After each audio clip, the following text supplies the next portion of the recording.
여러분의 가족이 양떼이고 여러분이 목자라면 여러분들도 양떼인 여러분의 가족들을 푸른 초장 쉴만한 물가로 인도하는 것이 당연하겠지요. 이처럼 우리가 살아가는 세상이 광야 같은 세상이고 황무지 같은 세상이라 할지라도 분명히 야훼께서 우리의 목자가 되시기 때문에 우리를 푸른 초장 쉴만한 물가로 인도하시는 것이 그게 바로 하나님의 뜻입니다. 그 하나님의 뜻을 확증하시기 위해서 로마서는 뭐라고 말합니까?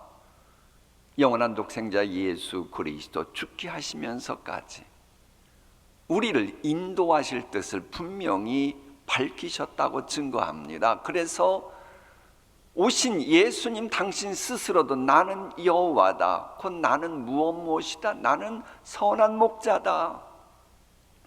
그래서 우리를 인도하심을 그렇게도 강조하셨던 겁니다. 오늘 본문이 그 얘기하는 거예요. 여러분, 우리가 삶의 자리가 때로는 힘들고 어렵고 참 이런저런 은혜가 필요하다 그런 생각 들 거예요. 그게 당연합니다. 세상이니 그게 당연한 거예요. 천국이 아니니 그게 너무나도 그걸 느끼는 게 그게 오히려 지혜로운 사람입니다. 근데 본문이 이 기록되는 중동 지방은 어떻습니까? 역시 비슷하죠. 푸른 초장 쉴만한 물가 찾기가 어렵죠.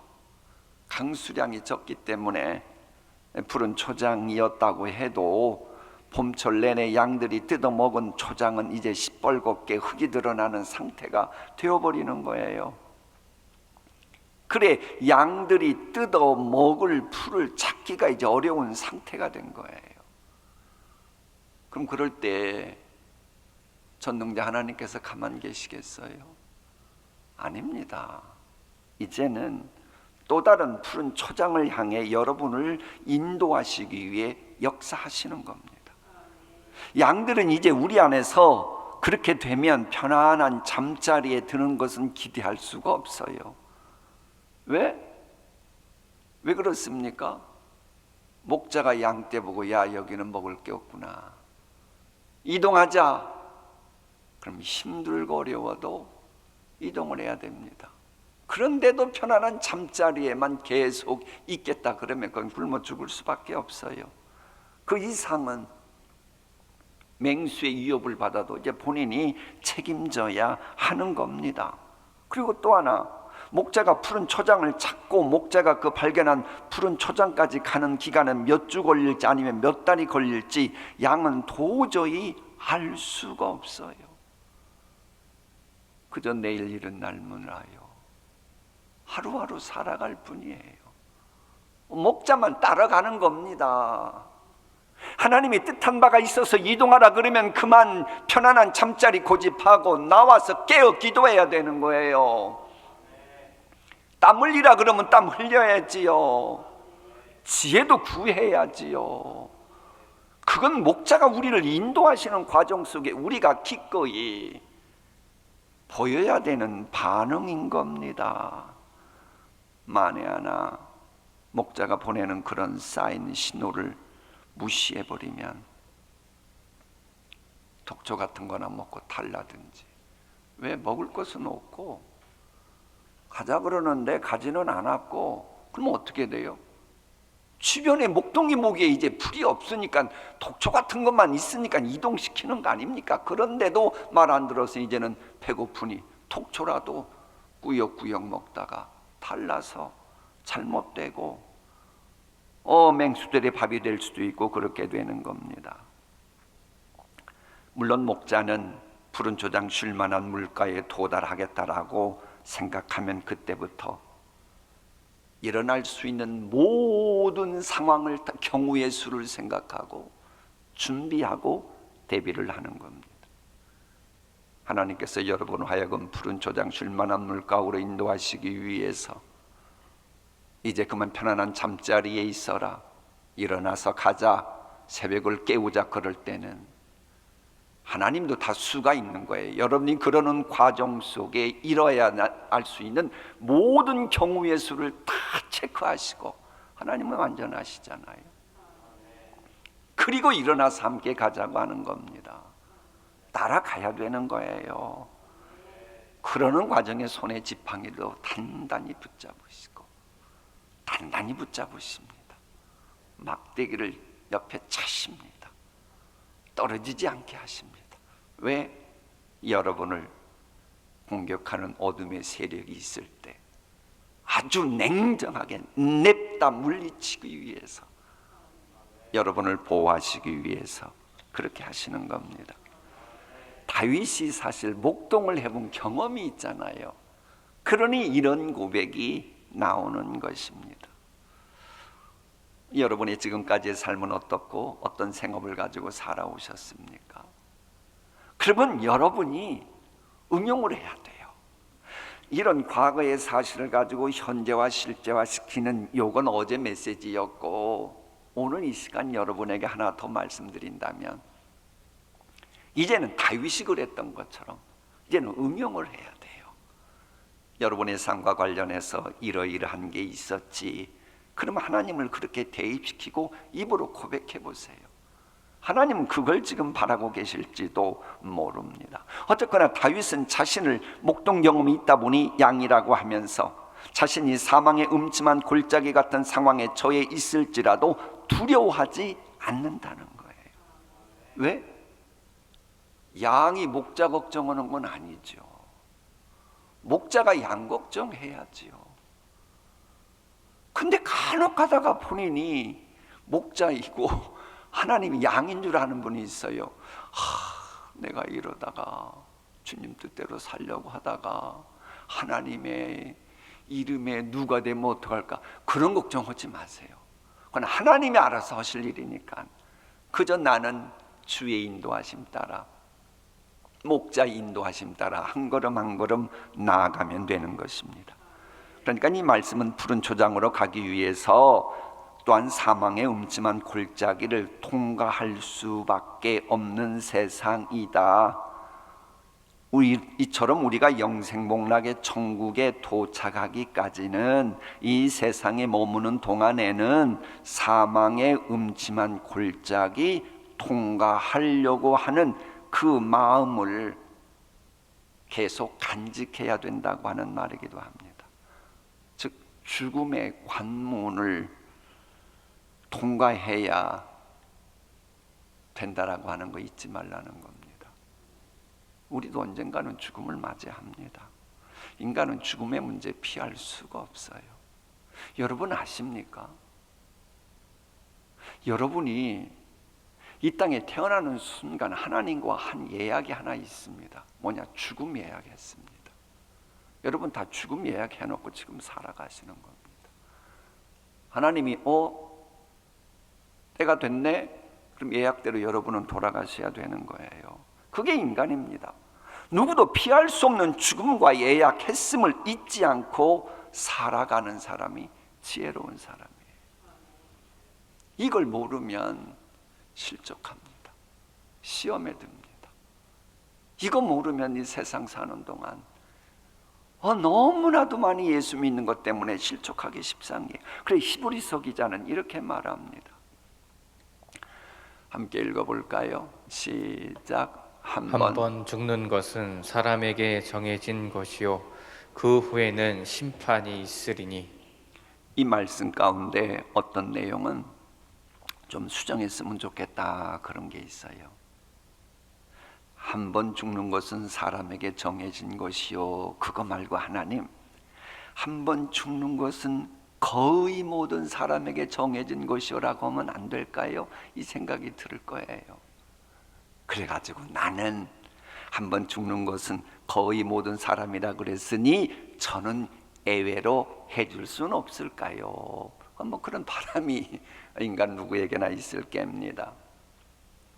한 번 죽는 것은 꼬박꼬박 새끼 챙겨 먹지 않는 사람에게만 임하는 것이다. 종합영양제 외면하는 사람에게만 죽음이 정한 것이다. 이런다면 얼마나 좋겠습니까? 한 번 죽는 것은 동신교에 다니는 사람들을 제외하고는 모두 다 죽도록 정해졌다. 이런다면 누구나 다 동신교회 와보고 싶지 않겠어요? 저 교회 다니는 사람들은 죽음에서 자유하는 특권이 있는 교회야. 그럼 우리 교회에 몰려들어가지고 부흥이 자연스럽게 되겠지요. 왜 아멘들 안 해요? 사실 우리는 죽음에서 자유한 사람들이잖아요. 별로 실감들 못 하시네. 우리는 죽는 게 아니라 죽어도 자는 거잖아요. 어쨌거나 죽음은 정해졌다라고 하는 겁니다. 하나님께서는 분명히 그래요. 죽음과의 애약하는 이것은 누구도 애애 없이 모두 다 사망의 문치한 골짜기는 피할 수 없다고 하는 예약을 해놨기 때문에 이건 우리가 언젠가는 반드시 통과해야 됩니다. 여러분들도 소시적에 진시황은 죽음을 피하고 싶어서 불로초 구하려고 한반도에 고조선에 사람을 보냈다고 하더라, 그 얘기 들으셨을 거예요. 근데 전무후무한 지혜자였던 솔로몬도 그런 생각을 한때 가졌겠지요. 그러나 솔로몬이 성령 충만한 가운데 내린 결론이 뭐냐? 죽음 피하는 방법 없을까라고 생각하는 것 자체가 지혜가 아니라고 선언합니다. 그래서 이렇게 말합니다. 함께 읽습니다. 초상집에 가는 것이 잔치집에 가는 것보다 나으니 모든 사람의 끝이 이와 같이 됨이라. 산자는 이것을 그의 마음에 둘지어다. 그러니까 이 말씀은 매일매일 초상집에 가고 죽음에 대해서 생각하며 살아가라, 그 말은 아니죠. 왜? 날마다 잔치하는 집이 있는 거 아니듯이 날마다 집안 식구들이 죽는 건 아니니까요. 저 말씀하는 대목을 알아야 돼요. 저 말씀이 등장하는 대목은 솔로몬이 인생의 참된 지혜를 말하면서, 참된 지혜는 슬픔과 고난과 좌절의 이 불로 담금질 되고 있다고 하는 이 사실을 말하는 가운데 저 대목이 등장하는 거예요. 그러니까는 조심성이 없고 경솔한 사람들은 인생 경험을 배우려고 하지 않잖아요. 그러나 지혜로운 사람은 죽음이나 질병, 좌절 같은 역경을 대할 때에 분노하는 대신에 하나님께서 주시는 그 새로운 지혜를 배우려고 하는 거예요. 이게 가장 좋은 장소가 초상집 가보라는 거예요. 초상집 가보면 많은 생각하잖아요. 그러니까 한 번만 잠시 들렸다가 나오는 그거 말고 정말로 거기에서 그분을 위로하고 그러노라면 죽음이 무엇인지 생각하면 내가 어떻게 살아가야 될지 지혜를 배우면서 인간이란 존재는 사망의 음침한 골짜기를 통과할 수밖에 없구나, 그런 존재라고 하는 것을 깨닫고, 그러니 나는 사망의 음침한 골짜기 이후까지도 인도하시는 여호와께서 목자가 되어야 되셔야만 하는구나, 이 지혜를 배우게 된다는 거예요. 그래서 초상집에 가라고 하는 겁니다. 그렇습니다. 세상은 고해바다이기에 잔치집 분위기를 만드는 일보다는 사망의 음침한 골짜기 같은 일들을 만들어내는 일이 더 많습니다. 이걸 우리가 인정하고, 그래서 목자 되신 주님 품에 안겨야 우리가 참된 평안, 참된 기쁨 같은 것도 누릴 수 있는 세상인 겁니다. 그래 중국 선교를 위해 애썼던 허드슨 테일러가 한 말입니다. 우리의 가장 커다란 대적은 우리로 하여금 제대로 되는 일이 하나도 없네, 제대로 되는 일이 하나도 없다니까, 이런 주장을 반복해서 펼치면서 언제든지 우리가 낙심하도록 속삭인다는 거예요. 되는 일이 없네. 진짜 되는 일이 없어. 그런다는 거예요. 그러나 하나님의 사람이라면 낙심케 하는 것들 대신에 하나님의 사랑을 받아들이고, 그러다 보면 상황이 얼마든지 역정되곤 한다. 그걸 허드슨 테일러가 중국 내지 선교의 그 주역 아닙니까? 이런 말을 했어요. 여러분 지금 뭔가 때문에 낙심하고 있습니까? 가려야 돼요. 그거 지금 사탄 마귀가 여러분에게 속삭이고 있는 겁니다. 되는 게 없네. 왜 이렇게 되지? 이게 내 팔자인가 봐. 요런 불신자들이 하는 말을 나도 모르게 뇌까렸다면 나 이미 지금 사탄 마귀 유혹의 말을 나도 모르게 입에서 그냥 리피트하고 있는 거예요. 운전하면서 가는 곳마다 좀 빨간 신호등에 걸렸다고, 혹은 아끼는 옷에 뭐 커피가 묻었다고, 그런 일이 겹치면 나도 모르게 튀어나와요. 야, 되는 일이 하나도 없네. 모두 이게 내 삶을 이렇게 망치려고 착당들 하는 것 같아. 그 인간도 그렇고 그 인간도 그렇고 나라도 그렇고 지도자도 그렇고 심지어 하나님도 그러시는 것 같아. 그거 성령께서 주시는 게 아니고 이 사탄 마귀가 주는 속삭임이에요. 어쨌거나 나도 모르게 되는 게 없다 뭐 이러기 시작하면 그 마음은 분명 초상집이 될 수밖에 없습니다. 그러나 이럴 때일수록 내 마음속에서 한쪽 구석에서 야, 오늘 재수가 되게 없는 날이나에 야, 이게 내 팔짱가 그러면서 자포자기 하도록 할 때 그럴 게 아니고 아니다. 이런 나기 때문에 이런 내가 되는 게 싫어서 영원한 독생자 예수 그리스도 날 위해 보내셨지. 그러니 그런 내가 하나님을 목자로 삼아야지. 그래, 내가 결국 믿을 분은 하나님밖에 없어. 이렇게 나가야 되는 거예요. 이게 이제 훈련되면요, 요런저런 행복 전수가 아무리 많아도 이제 그러는 겁니다.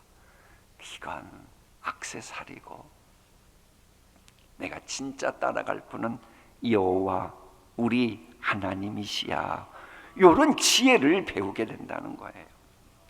이 선교대회 때 등장하고 하는 일화예요. 아무리 힘들고 어려워도 사망의 음침한 골짜기를 알지라도 되는 일이 하나도 없다고 하는 생각이 들지라도 제발 목자이신 여호와 바라보라고 하는 맥락에서 등장하는 일화입니다. 2차 세계대전 당시 영국의 서섹스에서 농업을 하던 한 사람이 성경 보급 선교회에 선교 헌금을 보내곤 했었는데 어느 날인가는 편지가 온 거예요. 그 선교회로 비가 오지 않아가지고 제가 농산물을 팔아야 수입 중에 일부를 선교헌금 보내는데 이거 안 되겠다고, 게다가 지금 설상가상으로 독일군의 공격으로 인해 도저히 선교헌금을 예전처럼 보낼 수 없습니다. 이런 편지인 거예요. 이 편지를 받아든 선교회의 애슐리 베이커는 답신을 했습니다. 하나님의 뜻이 이루어지도록 기도하겠습니다. 왜? 그게 하나님께서 뭐 다른 포준 초장으로 인도하시려는 것인지 또 다른 실만한 물가로 인도하시려는 것인지 모르니까 괜히 본인이 하나님인 척만 안 하고 하나님의 뜻이 이루어지길 기도하겠습니다. 그리고 나서 들어보니까는 웬걸 그쪽 지에 정말로 독일군이 포격을 시작했다고 하는 뉴스가 들리는 거예요. 그래도 여전히 기도를 했답니다. 그랬는데요, 놀라운 일은 독일군이 정말로 폭탄을 투하했는데 그 독일군이 투하한 폭탄이 떨어진 곳에서 깊은 물줄기를 터뜨려 버린 거예요. 그래서 가뭄이 있는 해도 농사가 풍년이 되었고, 그래서 선교하는 일이 지장이 없었다. 이게 얼마나 유명했으면 2차 세계대전 당시 있었던 일이 지금까지 지금 여러분 귀에 들어가겠습니까? 이게 무슨 얘기예요? 불행의 폭탄이 투하되면서 지금 조상집 같은 분위기라고요. 그래도 한번 목자이신 야훼께 기도해 보세요. 왜? 야훼 뜻이 뭐라 그랬죠? 나는 무엇이다, 무엇 되게 하는 존재다, 에고 에임이라 그랬어요. 하나님, 폭탄이 떨어졌습니다. 그럼 하나님은 그래, 그와 관련해서 나는 무엇이기에 무엇 하도록 해줄게 하고 인도해 주신다는 겁니다. 그래서 모세도 실은 같은 맥락에서 기도한 겁니다. 모세의 기도 우리 한번 읽어볼까요? 시작. 누가 주의 노여움의 능력을 알며 누가 주의 진노의 두려움을 알리이까. 우리에게 우리 날 계수함을 가르치사 지혜로운 마음을 얻게 하소서. 주의 노여움의 능력이 한번 떨어졌으면 노여움이 그게 얼마나 무시할지 어떻게 알겠어요? 지금 주의 노여움 당해도 이게 시작인지 끝나가는 건지 알 수가 없잖아요. 누가 주의 진노의 두려움을 알겠어요? 몰라요. 그럼 이럴 때 어떻게 해야 돼요? 나도 언젠가는 계수함을 가르치사 즉 죽음을 애약했으니 사망의 음침한 골짜기 통과할 텐데 그럴 때 내가 어떻게 해야 될지 지혜로운 마음을 얻게 하소서. 모세는 기도했던 겁니다. 저 말씀은 뭐예요? 인생살이를 언제든지 노하시면 휩쓸어 가실 수 있는 하나님이시고 아침에 싱싱하던 풀과 꽃이라고 해도 이사야 말씀처럼 여호와의 기운이 훅 하고 불어버리면 말라 비틀어 버릴 수 있는 그렇게 하시는 그 하나님이시니 그 하나님을 목자 삼고 살아가는 여호와를 경외하는 것이 지혜의 근본이니 그런 믿음을 가지고 살아가게 해달라고 드리는 기도예요. 잊지 말아야 됩니다. 성경은 모세를 비롯한 많은 믿음의 선배들은 죽음에 관한 짐조차도 목자 되신 하나님께 맡게 될 필요성을 절감했어요. 그래서 내가 죽으면 죽으리이다. 목자 되신 주님이 죽음에 약했다. 죽자? 그러면 죽으면 죽으리이다.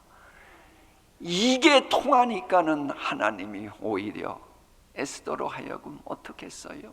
가문도 살리고 나라도 살리고 축제의 부림 절기가 만들어졌잖아요. 믿음의 선배들이 모세를 비롯해서 그렇게 한 거예요. 그렇습니다. 우리가 사망의 음침한 골짜기를 다닐지라도 해서 무거운 짐이 있을지라도 여호와를 목자로 삼은 심령은 이제 마음을 놓아도 됩니다. 무거운 짐 벗어도 됩니다. 왜? 여호와께서 목자가 되시면 내가 사망의 음침한 골짜기 가면 나보다도 하나님이 더 긴장하고 계실 테니까. 여러분 지금 코로나19 후유증 때문에 신경이 쓰입니까? 아십니까? 여러분보다도 지금 하나님이 더 신경 쓰고 계시는 걸 아십니까? 우리는 양이고 그분은 목자시기에 그분은 책임이 있거든요. 이런 믿는 믿음이 있어야 내 어깨에서 침이 떨어져 나가는 것입니다. 사망의 음침한 골짜기일지라도 우리 전능자가 목자이시면 그래서 항시 소망이 있는 거예요.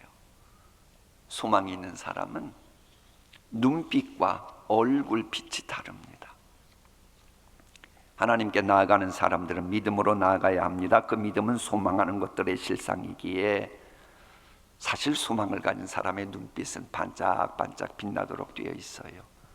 바꿔 말하면 어떤 소망을 현재 갖고 계시다면 그건 분명히 그분에게 믿음이 있다는 증거입니다. 믿음이 없으면 소망 가질 수가 없습니다. 이제 묻습니다. 여러분 소망이 있습니까? 지금 이 시간 주님 앞에 나오셨는데 어떤 소망 갖고 계십니까? 제가 지금 소망이 있느냐고 물어보는 게 아니고 믿음이 있는지를 여쭙고 있는 겁니다. 약속하신 일을 미쁘신 줄 아는 믿음이 사라에게 있었기에 경수가 끊어졌지만 잉태하는 힘을 얻었고 이삭을 탄생시킬 수 있었던 겁니다. 하나님의 전지전능하심을 믿는 믿음이 있었기에 소망이 생기기 시작하더니 그리고 열매를 맺게 된 겁니다. 지금 여러분은 은혜의 보좌 앞에 지금 무슨 소망을 갖고 나오셨는지 한번 스스로 확인해 보십시오. 내가 전능자 여호와께서 목자가 되심을 믿는다면 죽어 아우성치는 사망의 음침한 골짜기 같은 현 상황이랄지라도 소망이 있어야 당연합니다. 그래 이 진리를 잘 알았던 바울은 그래서 노골적으로 이렇게 선언합니다. 함께 읽습니다. 만일 땅에 있는 우리의 장막집이 무너지면 하나님께서 지으신 집 곧 손으로 지은 것이 아니요 하늘에 있는 영원한 집이 우리에게 있는 줄 아느니라. 세상 살아가는 동안 그렇게도 의지했던 우리의 몸이 무너져 내리는, 몸이 부서지는 그 날이 올지라도 여호와께서 목자가 되시니까 그분이 또 다른 푸른 초장 쉴만한 물가로 인도하실 천국이 있음을 알기에 당당할 수 있다는 거예요. 진실로 한정된 삶에 대해서 지나치게 염려하거나 두려워하는 무거운 짐을 벗어버리는 비결, 전능자를 목자로 삼는 겁니다. 이런 진리를 깨달으라고 하나님께서 성령 허락하신 겁니다. 즉 성령 받은 사람이 분명하다면 그런 분은요, 이제 정신이 혼미할 때는 그렇지만 성령 받은 사람이 분명하다면 하루 24시간의 많은 부분에 눈빛이 반짝반짝이게 되어 있습니다. 피곤해서 눈은 졸고 있을지라도 성령 받은 분은 마음속에서 소망이 반짝반짝 빛나게 되어 있습니다. 심지어 죽음을 맞이하는 그 순간에도 얼굴에 소망의 빛이 나옵니다. 왜? 죽음을 맞이했는데도 여호와께서 목자이심이 알아지니까, 그걸 성령께서 감화 감동시키시니까. 그래서 믿음을 가진 분들이 돌아가실 때 얼굴이 환하다고 하는 이유 가운데 하나는 그 마음속에 좌정하신 성령님이 소망을 주시기 때문에 그런 겁니다. 진실로 단식의 짐을 만드는 이 세상에서의 사망의 음침한 골짜기 통과하고 난 후에 더 이상은 단식의 짐을 비롯해서 그 어떤 짐을 지지 않을 수 있는 천국, 그 새하늘과 새 땅으로 인도하시는 분은 성령님이셔요. 그래서 제발 성령님을 목자 삼아 그분의 감화 감동하심을 우리가 따라가야 합니다. 그러니까 성부, 성자, 성령 삼일체 하나님이 목자신 거예요. 근데 여기서 우리가 생각할 게 있어요. 죄성 있는 우리가 정말로 새하늘과 새 땅 천국에서 살 수는 있을까? 살 수 있을까요? 죄성 있는 인간은 살 수가 없습니다. 죄는 새하늘과 새 땅에서 살 수가 없습니다. 그럼에도 성령님께서는 어떻게 우리를, 죄성 있는 우리를 그 천국으로 인도하실 수 있다고 이렇게 장담하고 선언하시는 겁니까? 이렇게 이해하면 됩니다. 인간이었던 아담과 하와가 어떻게 완전 무결했던 에덴 동산에서 살 수 있었습니까? 아담과 하와 스스로가 자기들의 몸을 만들고 그렇게는 도저히 할 수가 없었겠죠. 창조주 하나님 때문에 가능했습니다. 이처럼 죄와 허물로 죽었던 우리일지라도 새로운 피조물 만드시는 성령님이 딱 개입하시면 이제 새로운 피조물 돼서 새하늘과 새 땅의 주인공 들어가게 합당한 그 피조물이 되는 겁니다. 우리가 사망의 음침한 골짜기가 있는 세상살이 하는 동안에도 어떻게 죽음을 두려워하지 않으면서 인도함 받을 수 있냐? 성령 때문입니다. 왜? 성령님은 창조주의 영이요, 우리의 죄, 악과 허물까지 대신 담당하고 돌아가신 예수 그리스도의 영이십니다. 그러니 성령님의 감화 감동하심 따르면 성령님을 목자 삼아 그분과 함께 나가다 보면 이제는 세상은 말할 것도 없고 죽음의 사망의 음침한 골짜기 통과할 때도 끄떡없이 새하늘과 새 땅의 주인공이 되는 것입니다. 그러면 성령님께서 내 안에 계시다면 정말로 내가 이제 사망 음침한 골짜기에서 자유할 수 있어야 이게 정상인데, 자유하든지 못하는지는 내 믿음에 따라 달라지니까 기본적으로 내가 성령 받았다고 하는 보증은 무엇입니까? 우리의 목자 되신 예수님을 주님으로 영접했다면, 여호와 하나님을 아바 아버지라고 부르면서 신앙생활하고 있다면 그게 바로 성령 받았다는 보증이고 증거입니다. 우리 한번 로마서 8장 15절 16절 말씀 함께 읽어봅니다. 시작. 우리는 성령님을 통해 하나님을 나의 아버지라고 부릅니다. 바로 그 성령님이 우리 영과 함께 우리가 하나님의 자녀라는 사실을 증거하십니다. 아멘. 여러분, 우리 한번 솔직해 볼까요? 정말로 이런저런 무거운 짐이 여러분에게 있다면 말입니다, 정말로 하나님을 아빠, 아버지라고 부르는 분이 맞긴 하겠습니까? 전능자 하나님을, 나의 모든 것 주장하시는 천지 전능자 하나님을 아빠, 아버지라고 부르는 것이 마음 깊은 곳에서 터져 나오는 분이라면 그 무거운 짐이 계속 여러분을 억누를 것 같습니까? 아닙니다. 전지전능자를 아빠, 아버지라고 부르는 분이라면 무거운 짐은 그래도 계속 하나님 허락하시는 건 무거운 짐이 아니고 연단일 겁니다. 약속의 주인공 만들기 위한 연단인 것이지 결코 무거운 짐은 아닙니다. 결국 내가 아직도 무거운 짐이 계속 있어서 힘들고 어렵고 짜증난다면 내 마음 깊은 곳에서 하나님을 아빠, 아버지라고 부르는 성령님의 인도하심을 따르지 않고 있다고 하는 그 증거임을 잊어서는 안 됩니다. 그래서 내가 하나님을 아버지라고 부르는 게 이게 실은 성령 받은 증거라는 거예요. 그래서 성령 보내셨다는 겁니다. 우리 한번 본문 한번 읽어볼까요? 다 함께 읽어봅니다. 시작. 죽을 것이 생명의 삼킨 바 되게 하려 함이라. 곧 이것을 우리에게 이루게 하시고 보증으로 성령을 우리에게 주신 이는 하나님이시니라. 아멘. 그 어떤 죽게 만드는 것조차도 우리에게는 사실 삼킨 바 된 생명의 주님의 사람들입니다. 그래서 내가 주님을 나의 주님이라고 고백하고 영접하고 하나님을 아빠, 아버지라고 부르는 그런 분이라면 이제는 사망의 음침한 골짜기 같은 세상 살아가는 동안에도 괜찮습니다. 그래 우리는 이 시간 내 안에 계신 성령님의 감화감동하심을 소멸치 않으며 살아가게 하여 주시옵소서. 이 기도를 특별히 고난주간이니 드리면서 보내는 우리 모두가 되었으면 좋겠습니다. 기도하십니다.